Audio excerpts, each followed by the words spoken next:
If you are, at first, lonely, be patient. If you've not been alone much, or if when you were, you weren't okay with it, then just wait. You'll find it's fine to be alone once you're embracing it. We could start with the acceptable places, the bathroom, the coffee shop, the library, where you can stall and read the paper, where you can get your caffeine fix and sit and stay there, where you can browse the stacks and smell the books. You're not supposed to talk much anyway, so it's safe there. There's also the gym.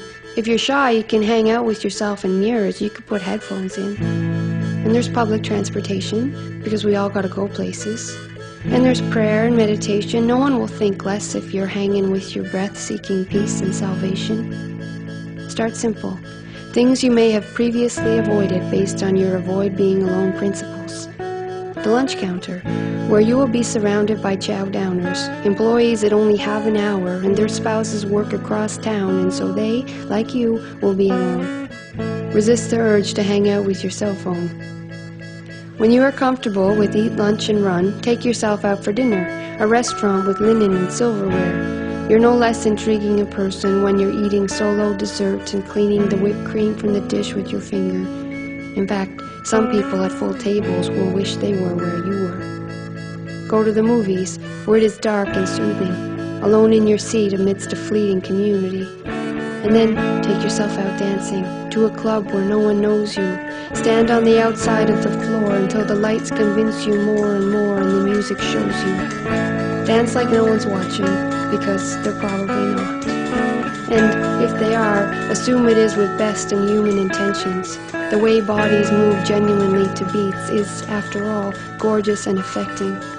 Dance until you're sweating, and beads of perspiration remind you of life's best things, down your back like a brook of blessings.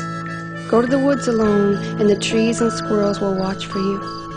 Go to an unfamiliar city, roam the streets, there are always statues to talk to, and benches made for sitting give strangers a shared existence, if only for a minute, and these moments can be so uplifting, and the conversations you get in by sitting alone on benches might have never happened had you not been there by yourself. Society is afraid of alone, though, like lonely hearts are wasting away in basements, like people must have problems if, after a while, nobody is dating them.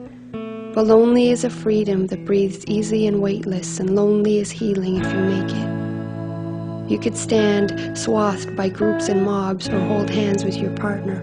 Look both further and farther in the endless quest for company. But no one's in your head, and by the time you translate your thoughts, some essence of them may be lost, or perhaps it is just kept.